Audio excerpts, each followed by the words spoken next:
ڈال کر دیکھا ابن تیمیہ سے غلطی ہو گئی، واقعہ تو ام حرام رضی اللہ تعالیٰ کا، ایک عورت ہے اس کی راوی صرف حضرت ام حرام بنت ملحان رضی، اور کسی سے نہیں، دنیا جہان میں جتنی کتابیں نا کسی دوسرے صحابی نے اس کو روایت نہیں کیا، ام حرام بنت ملحان، مگر یہ صاحب لکھا ہے صحیح بخاری نے، اور ساتھ حوالہ بھی ہے صحیح البخاری الجہاد وسیر باب ما قیل فی قتال الروم، تو جہاں سے دیا وہاں ہر شخص اٹھا کر دیکھ لے کہ وہاں ابن عمر کا کہیں نام آتا ہے۔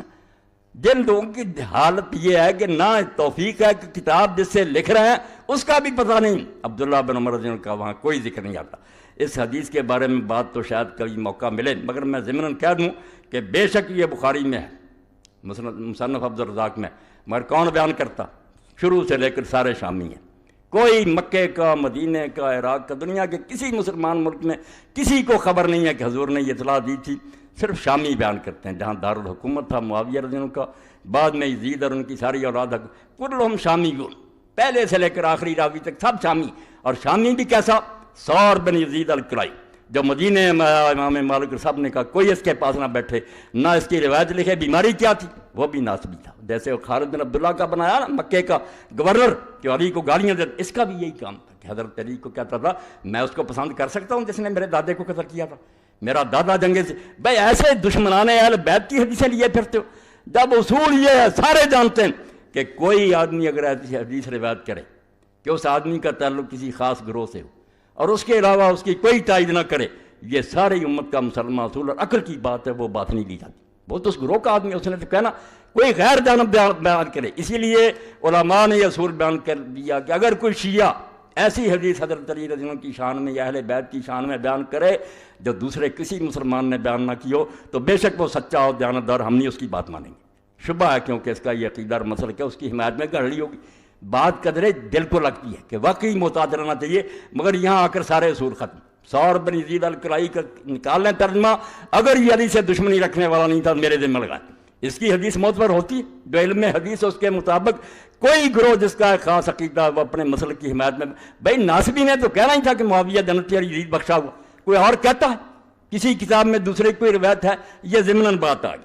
تو خیر سیدنا معاویہ رضی اللہ عنہ عالم اسلام کی ایک جلیل القدر ہستی ہے، نبی کریم صلی اللہ علیہ وسلم کے ایک جلیل القدر صحابی ہیں، ان کے فضائل و مناقب پہ بات پچھلے درس میں تھوڑی سی ہوئی تھی، اشارتاً کچھ باتیں میں نے عرض کی تھی، اور ان کی شان اور ان کے مناقب پہ بات کئی گھنٹے کئی دن ہو سکتی ہے اللہ کے فضل و کرم سے، لیکن صرف ایک موضوع ان کی شان میں سے، صرف ایک بات ان کے مقام اور مناقب میں سے کہ اللہ کے رسول صلی اللہ علیہ وسلم نے انہیں جنت کی خوشخبری دی، جس طرح ابو بکر عمر عثمان و علی رضی اللہ عنہم کو جنت کی خوشخبری ملی، جس طرح عشرہ مبشرہ کو جنت کی خوشخبری ملی، جس طرح اہل بدر کو جنت کی خوشخبری ملی، جس طرح بیت رضوان والوں کو جنت کی خوشخبری ملی، اسی طرح سیدنا معاویہ رضی اللہ عنہ کو اللہ کے رسول صلی اللہ علیہ وسلم کی زبانی جنت کی خوشخبری ملی، لیکن ہمارے کچھ بھٹکے ہوئے بھائی اس خوشخبری کو ماننے کے لیے تیار نہیں۔ پھر جب قرآن کی یہ آیت آئی سامنے کہ وَكُلًّا وَعَدَ اللَّهُ الْحُسْنَىٰ، سب سے جنت کا وعدہ ہے، تو پھر تو کام اور خراب ہو گئے، اس لیے انہوں نے وہاں الٹیمیٹلی کا لفظ لگایا، اپنی طرف سے داخل کیا۔ ہم کہتے ہیں سب صحابہ ہی جنتی ہیں قرآن کی زبان، سب صحابہ ہی جنتی ہیں محمد رسول اللہ صلی اللہ علیہ وسلم کی زبان، لیکن کچھ خاص لوگوں کو خاص کر کے الگ سے جنت کی بشارت دی گئی، جو ان کی اور شان پر دلالت ہے کہ ان کا مقام اور بہت زیادہ ہے، عام صحابہ سے بھی زیادہ ہے۔ تو وہ صحیح بخاری کی وہ حدیث جو امام بخاری رحمۃ اللہ علیہ باب ما قیل فی قتال الروم، روم کی لڑائی کے بارے میں جو روایات آئی ہیں، جو باتیں بیان ہوئی ہیں شریعت میں، ان کا بیان، اور اس میں امام بخاری رحمۃ اللہ علیہ نے اپنی سند سے وہ حدیث بیان کی، 2924 نمبر حدیث ہے، 2924 نمبر، امام بخاری رحمۃ اللہ علیہ انہوں نے اپنی صحیح بخاری میں بڑے بڑے دقیق اس نے بات کیے ہیں. بعض لوگوں کو یہ بات سمجھ نہیں آتی، بڑے بڑے علماء کو بسا اوقات حیرانی ہو جاتی ہے. تو عام بندہ جو عربی زبان کو سمجھتا ہی نہیں ہے، جس کو بنیادی باتوں کا ہی نہیں پتا، وہ اٹھ کے کہتا ہے نہیں صحیح بخاری میں ایسے نہیں، ایسے لکھا ہوا ہے، یا امام بخاری نے یہ روایت یہاں نہیں یہاں کیوں لائی ہے. وہ کہتے ہیں جی سیدنا معاویہ رضی اللہ عنہ کے فضائل میں یہ حدیث امام بخاری کیوں نہیں لے کے آئے. بھئی جب اس میں فضیلت لکھی ہوئی ہے تو امام بخاری نہیں لے کے آئے. کتنی حدیثیں ایسی ہیں کہ سیدنا علی رضی اللہ عنہ کے فضائل میں وہ حدیث امام بخاری صحیح بخاری میں نہیں لائے. ویسے صحیح بخاری میں وہ حدیث موجود ہے، لیکن سیدنا علی رضی اللہ عنہ کی فضیلت بھی اس میں ہے، اس کے باوجود امام بخاری سیدنا علی کے فضائل میں اسے لے کے آئے نہیں. اس کی کئی ایک وجوہات ہیں. مثلا ایک وجہ تو یہ ہے کہ امام بخاری رحمۃ اللہ علیہ نے اختصار بھی کیا ہے بہت جگہوں پر. ایک چیز ایک جگہ بیان ہو گئی ہے، دوسری جگہ اس سے مضبوط چیز موجود ہے یا اس جیسی چیز موجود ہے، تو اس کو امام بخاری رحمۃ اللہ علیہ نے اس جگہ سے سکپ کر دیا. یا اس کی کوئی دوسری سند اور متن نہیں تھا، امام بخاری رحمۃ اللہ علیہ کے پاس اس کی ایک ہی سند یا ایک ہی متن تھا، یا دو چار سندیں اور متن تھے جو دوسری جگہ پر ذکر کرنا ضروری تھے. تو امام بخاری رحمۃ اللہ علیہ کی یہ عادت مبارکہ ہے کہ وہ کسی حدیث کو دوبارہ اسی سند اسی متن ان لفظوں کے ساتھ لے کے نہیں آتے. یا تو سند کا کوئی فائدہ ہوتا ہے یا متن کا. شاید ایک یا دو مقامات ایسے ہیں، ایک یا دو حدیثیں ہیں تقریباً 7,500 ساڑھے 7,000 حدیثوں میں سے کہ جن کو امام بخاری رحمۃ اللہ علیہ اسی سند اور متن سے دوبارہ لے کے آئے. یہ ان کا انداز ہے. اس کو سمجھے نہیں، کہتے ہیں کہ امام بخاری اس کو فلاں باب میں کیوں لے کے آئے. یہ تو علماء کے سمجھنے کی بات تھی اور انہوں نے سمجھی بھی، اور کسی نے اس بات پر اعتراض نہیں کیا علماء میں سے کہ امام بخاری رحمۃ اللہ علیہ اس کو فلاں باب میں نہیں، فلاں میں کیوں لے کے آئے، فلاں میں کیوں نہیں لائے. تو امام بخاری رحمۃ اللہ علیہ نے قتال روم کے بارے میں جو حدیث ذکر کی اس میں یہ 2924 نمبر حدیث بھی ذکر کی. وہ فرماتے ہیں حدثنی اسحاق بن یزید الدمشقی. امام بخاری کے استاد اسحاق بن یزید الدمشقی ہیں. وہ کہتے ہیں حدثنا یحییٰ بن حمزہ تھا. محدثین نے کتنا اہتمام کیا ہے احادیث کی جانچ پرکھ میں اور ان کی حفاظت میں.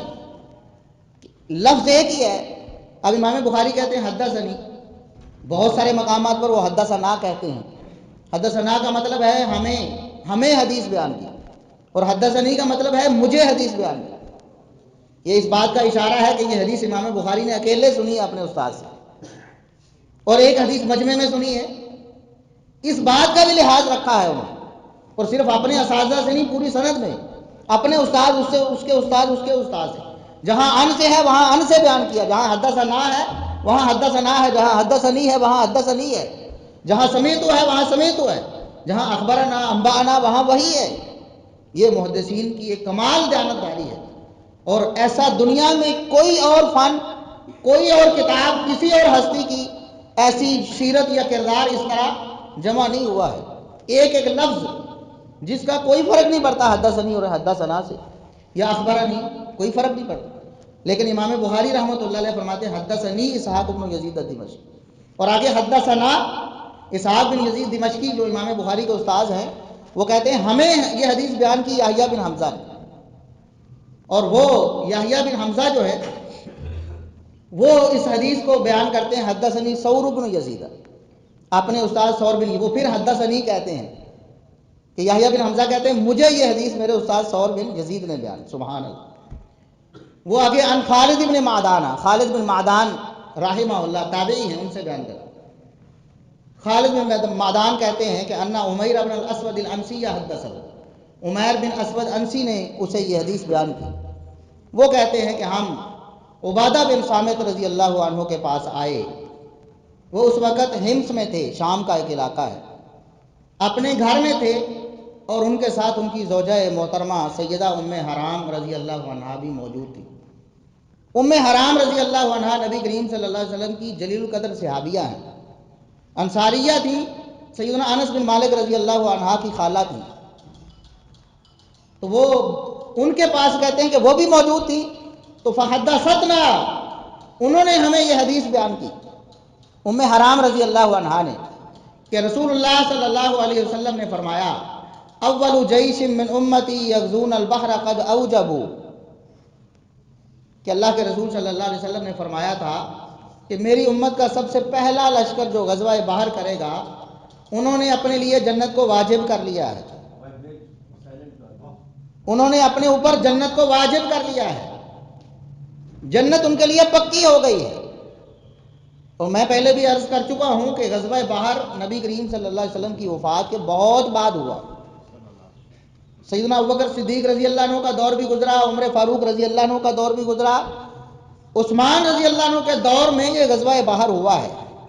تو نبی کریم صلی اللہ علیہ وسلم نے کئی عشرے پہلے اپنی زندگی میں اپنی زبان مبارکہ سے اللہ رب العزت کی وحی سے یہ بتایا کہ میری امت کا ایک لشکر جو سب سے پہلے غزوہ بحر کرے گا، یعنی سمندر پار کر کے دوسرے بر اعظموں میں جا کر اسلام کے جھنڈے گاڑے گا، وہ لشکر اللہ رب العزت کی طرف سے اسے یہ فضیلت ملی ہے کہ اللہ نے ان کے سارے گناہ ایڈوانس میں معاف کر دیے، جنت ابھی سے پکی ہوگی۔ یہ حدیث، اس حدیث پر اعتراض کیا اسحاق جالوی صاحب نے۔ اسحاق جالوی صاحب فیصل آباد کے تھے، وہ اپنے آپ کو شروع میں اہل حدیث شو کرتے رہے، حقیقت میں شیعہ نظریات کے حامل تھے، صحابہ کرام کے بارے میں ان کے وہی نظریات ہیں جو شیعہ حضرات کے ہوتے ہیں۔ تو سیدنا معاویہ رضی اللہ عنہ کی یہ فضیلت انہیں ہضم نہیں ہوئی، وہ کہتے ہیں کہ صحیح بخاری کی یہ حدیث جھوٹی ہے۔ کیا کہتے ہیں؟ صحیح بخاری کی یہ حدیث 2924 نمبر، یہ جھوٹی روایت ہے۔ اس کی وجہ کیا ہے؟ کہتے ہیں اس کی وجہ یہ ہے کہ اس کے سارے راوی شامی ہیں، کہ بے شک یہ بخاری میں ہے، مصنف عبدالرزاق میں، مگر کون بیان کرتا؟ شروع سے لے کر سارے شامی ہیں، کوئی مکے کا، مدینے کا، عراق کا، دنیا کے کسی مسلمان ملک میں کسی کو خبر نہیں ہے کہ حضور نے یہ اطلاع دی تھی، صرف شامی بیان کرتے ہیں۔ جہاں دارالحکومت تھا معاویہ رضی اللہ عنہ کا، بعد میں یزید اور ان کی ساری اولاد، کلہم شامیون۔ کون ہے شامی؟ شام کے علاقے کے رہنے والے ہیں سارے راوی، اور چونکہ سیدنا معاویہ رضی اللہ عنہ کا تعلق زیادہ شام سے تھا، پہلے وہاں وہ گورنر رہے اور وہیں سے پھر ان کی حکومت تھی، تو اس لیے جو شام میں رہنے والے ہوں گے وہ معاویہ رضی اللہ عنہ سے محبت کرتے تھے، تو اس محبت میں انہوں نے یہ روایت گاڑ لی، نعوذ باللہ۔ اندازہ کریں، حالانکہ یہی اسحاق جالوی صاحب کئی دفعہ یہ کہہ چکے تھے کہ محدثین نے اس بات کی پوری پرکھ کی کہ کوئی جھوٹا تو نہیں ہے، اگر کوئی جھوٹ بولتا تھا تو اس کی روایت وہ نہیں لیتے تھے۔ امام بخاری رحمۃ اللہ علیہ جو امیر المومنین فی الحدیث ہے، جو محدثین کے امام ہیں اس فن میں، ان کے بارے میں یہ سمجھ لینا کہ انہیں پتہ نہیں چلا، نعوذ باللہ، ایک جھوٹی روایت کو صحیح کہہ کر اپنی، کیونکہ بخاری کا نام ہی صحیح ہے، صحیح بخاری، امام بخاری رحمۃ اللہ علیہ نے اپنی کتاب کا نام ہی صحیح رکھا تھا، تو کہتے ہیں یہ جھوٹی روایت بخاری میں، یہ جھوٹی روایت ہے کیونکہ اس کے سارے راوی شامی ہیں، بیان کرنے والے کا تعلق شام سے ہے، تو اس کا مطلب کہ یہ ہوا کہ علی رضی اللہ عنہ کی فضیلت میں جو کوفی راوی کی روایت ہوگی وہ کیا ہوگی؟ رد ہو جائے گی، وہ بھی جھوٹ ہوگی، نعوذ باللہ۔ کوفی راوی کوئی بھی ہو، سند میں ایک بھی کوفی راوی آ گیا تو روایت تو گئی، کیونکہ شان علی میں ہے، اور علی رضی اللہ عنہ کا دارالحکومت کوفہ تھا اور کوفے والے زیادہ محبت کرنے والے تھے، تو اس کا مطلب یہ ہوا کہ اہل کوفہ کی روایات علی رضی اللہ عنہ کی شام نے جھوٹی ہوگی۔ پھر سب سے پہلے تو یہ روایت اڑ گئی، من کنت مولاہ فہذا علی مولاہ۔ ہم اللہ کے فضل و کرم سے ہم اس حدیث کو صحیح سمجھتے ہیں، اس کا مفہوم بھی بیان کرتے ہیں۔ نبی پاک صلی اللہ علیہ وسلم نے فرمایا، جامع ترمذی کی حدیث ہے کہ جس کا میں محبوب ہوں اس کا علی بھی محبوب ہے۔ یہ ہو نہیں سکتا کہ میرے سے محبت کا دعویٰ ہو اور علی سے نفرت ہو، یہ ہو سکتا نہیں۔ ہم کہتے ہیں یہ حدیث بالکل صحیح ہے، لیکن یہ قاعدہ کلیہ اگر لگایا جائے کہ چونکہ اہل شام سے یہ روایت مروی ہے اور اہل شام سیدنا معاویہ رضی اللہ عنہ کے قریبی لوگ تھے، لہٰذا یہ جھوٹی ہوگی، پھر تو من کنت مولاہ فہذا علی مولاہ بھی اہل کوفہ نے روایت کی تو لہٰذا جھوٹی ہوگی، نعوذ باللہ۔ اللہ رب العزت نے حدیث کی حفاظت کا اور حدیث پر اعتراض کرنے والوں کو منہ بند کرنے کا بڑا اہتمام کیا۔ بندہ حیران ہو جاتا ہے، بس اوقات بندے کے رونگٹے کھڑے ہو جاتے ہیں کہ کس طرح اللہ رب العزت حفاظت فرماتا ہے۔ یہ حدیث صحیح بخاری میں دوسری جگہ پر بھی ہے. میں نے بتایا نا کہ امام بخاری رحمۃ اللہ علیہ کا یہ ایک طریقہ ہے کہ حدیث کو جب دوبارہ لاتے ہیں تو کوشش کرتے ہیں اس کی سند بھی اور ہو، متن بھی، الفاظ بھی کچھ زیادہ ہوں، کچھ زیادہ فائدے ہوں اس میں، تاکہ دوبارہ لانے کا فائدہ ہو. امام بخاری رحمۃ اللہ علیہ اس حدیث کو دوبارہ لے کر آئے. دوبارہ جب اس حدیث کو امام صاحب لائے ہیں 2799 نمبر پر، 2799 پر، ساری کی ساری سند اور ہے، اور سند کے سارے راوی مدنی ہیں.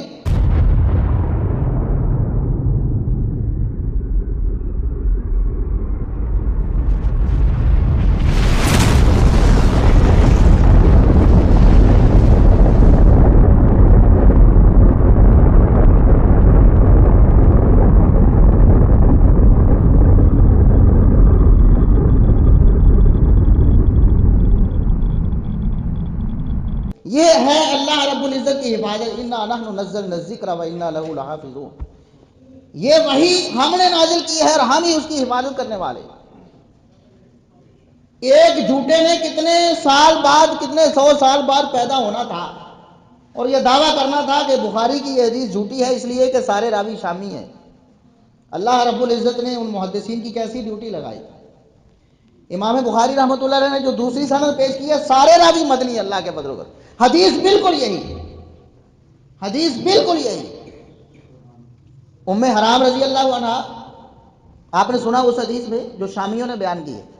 نبی پاک صلی اللہ علیہ وسلم نے بیان کیا، فرمایا پہلا لشکر جو غزوہ بحر کرے گا ان پر جنت واجب ہو گئی ہے. سیدہ ام حرام رضی اللہ عنہا نے اللہ کے رسول صلی اللہ علیہ وسلم سے عرض کیا، ادعو اللہ ان یجعلنی منہم، اللہ سے دعا کیجئے اللہ کے رسول کہ میرا بھی شمار ان میں سے ہو جائے، میرا بھی شمار ان میں سے ہو جائے. اور ایک بات یہ بتا دوں کہ انجینئر صاحب بھی اس حدیث کو نہیں مانتے جس طرح ماننا چاہیے. کہ اللہ کے رسول صلی اللہ علیہ وسلم نے فرما دیا جو بھی غزوہ بحر میں شامل ہوگا، پہلے غزوہ بحر میں، وہ کیا ہے؟ جنتی ہے. کہتے یہ کوئی فضیلت ہے؟ یہ کون سی فضیلت ہے؟ آؤ میں تم کو جنت کا ٹکٹ دیتا ہوں. آپ صلی اللہ علیہ وسلم جو دو رکھتے اس طرح پڑھے کہ اس کو کوئی خیال نہ آئے اور کوئی اس طرح کہ وہ اس کی توجہ اللہ کی طرف ہو، اس کے سارے گناہ معاف ہو، دیکھو جی جنت کا ٹکٹ مل گیا. ایک ہے جو شخص ایسا کرے، اور ایسا ممکن ہے، بھلا ہوتا ہے عام حالات میں، پتہ نہیں کس کو نصیب ہو ایسی دو رکھتے ہیں جس میں اس کا دھیان کسی طرف بھی نہ جائے، کس کو نصیب ہو. اور دوسرا اللہ کے رسول فرمایا کہ یہ کرنے والے جنہوں نے یہ کرنا ہے اور انہوں نے کیا بھی، ان پر جنت واجب ہوگی. کیا یہ دونوں چیزیں برابر ہیں؟ تو بتانے کا مقصد یہ ہے کہ سیدہ ام حرام رضی اللہ عنہا نے اس کو فضیلت سمجھا، فوراً تڑپ کر کہا اللہ کے رسول ادعو اللہ ان یجعلنی منہم، دعا کیجئے اللہ میرا بھی شمار ان میں کر لے. یہ کہتے ہیں فضیلت ہی کوئی نہیں. اچھا، یہ حدیث ہے جو امام بخاری رحمۃ اللہ علیہ نے وہاں پیش کی ہے 2924 نمبر پر، اور جو 2799 نمبر پہ پیش کی ہے اس کی ساری سند مدنی ہے. امام بخاری فرماتے ہیں حدثنا عبداللہ ابن یوسف، عبداللہ بن یوسف المدنی ہیں، اہل شام سے ان کا کوئی تعلق نہیں، مدنی راوی ہیں عبداللہ بن یونس. قال حدثنی اللیث، مجھے لیث بن سعد نے یہ حدیث بیان کی، وہ بھی المدنی ہے. لیث بن سعد وہ بیان کرتے کہ قال حدثنا یحییٰ، ہمیں یحییٰ نے، یحییٰ بن سعید انصاری، وہ بھی مدنی ہیں. وہ کہتے ہیں ان یحییٰ بن محمد بن حبان، یحییٰ بن محمد بن حبان سے یہ روایت بیان کرتے ہیں، یہ بھی مدنی راوی ہیں. اور وہ بیان کرتے ہیں ان انس بن مالک رضی اللہ عنہ، سیدنا انس بن مالک رضی اللہ عنہ صحابی، وہ بھی مدنی ہیں، صحابی بھی مدنی ہیں. اور وہ ان خالتی ہی ام حرام بنت ملحان، وہ اپنی خالہ سیدہ ام حرام بنت ملحان رضی اللہ عنہا سے یہ حدیث بیان کرتے ہیں. اور اللہ کے فضل سے عبداللہ بن یوسف امام بخاری کے استاد سے لے کر سیدہ ام حرام تک ہر راوی، چاہے صحابی ہے، تابعی ہے، تبع تابعی ہے، بعد والا ہے، سارے کے سارے مدنی ہیں. اور حدیث آگے وہی ہے، بیان کرتی ہیں کہ نام النبی صلی اللہ علیہ وسلم یومن قریبا منی، ایک دن نبی کریم صلی اللہ علیہ وسلم میرے گھر میں سو گئے. پھر آپ صلی اللہ علیہ وسلم بیدار ہوئے تو مسکرا رہے تھے. فقلت ما اضحکک، میں نے عرض کیا اللہ کے رسول آپ کو کس چیز نے ہنسا دیا ہے، کس چیز کی خوشی ہوئی ہے آپ کو، ہمیں بھی بتائیے.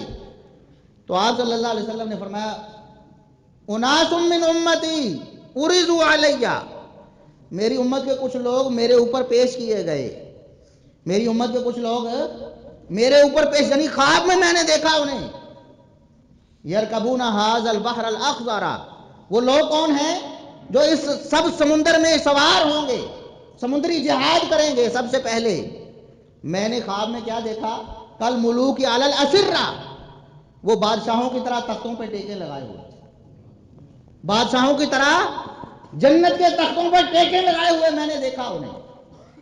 کون فرما رہا ہے؟ محمد الرسول اللہ صلی اللہ علیہ وسلم فرمایا مجھے ابھی خواب آیا ہے سوئے ہوئے۔ انبیاء کا خواب کیا ہوتا ہے؟ اللہ کی وحی اور اللہ کا حکم ہوتا ہے۔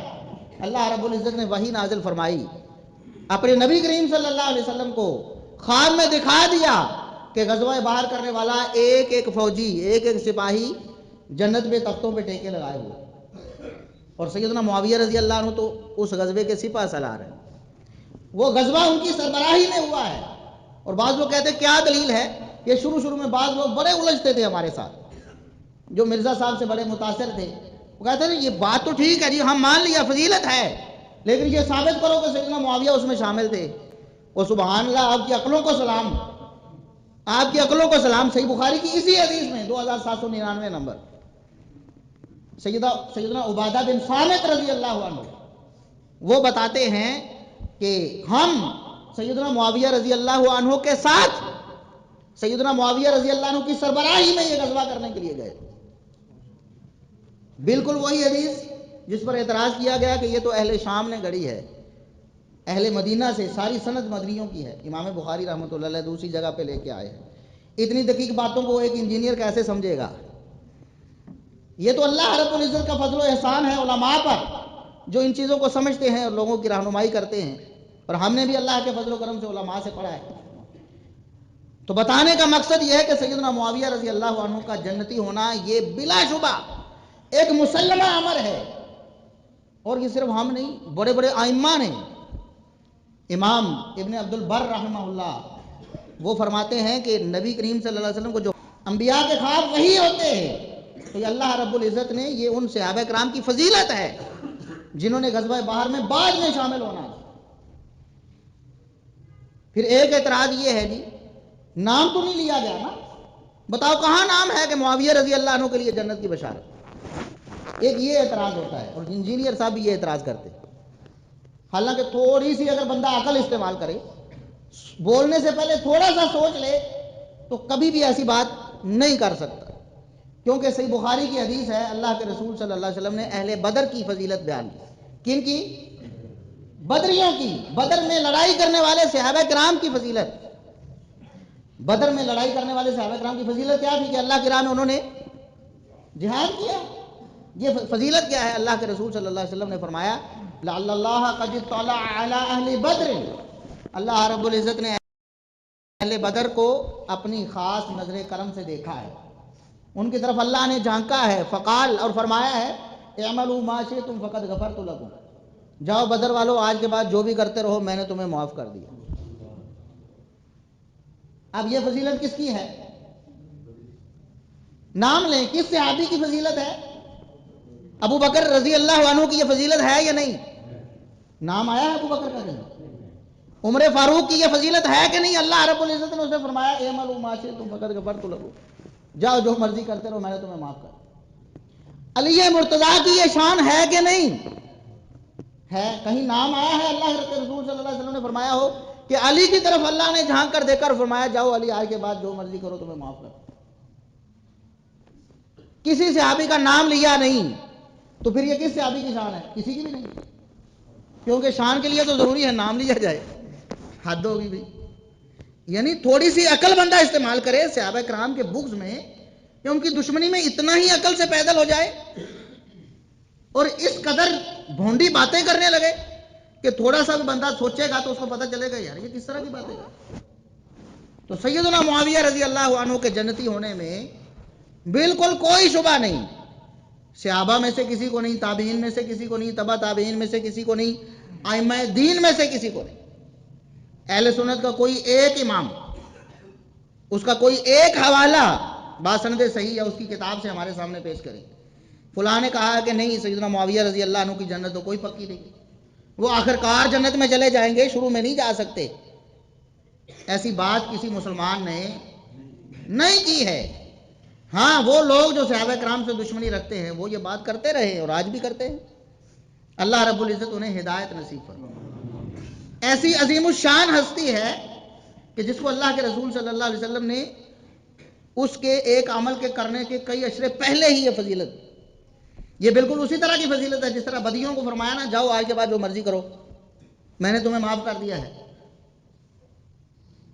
سیدنا معاویہ رضی اللہ عنہ اور ان کے ساتھیوں نے جو غزوہ بحر کرنا تھا، کئی اشرے بعد اللہ رب العزت نے پہلے ہی وحی نازل کر کے بتایا کہ قد اوجبو، انہوں نے اپنے لیے جنت الاٹ کر لی ہے.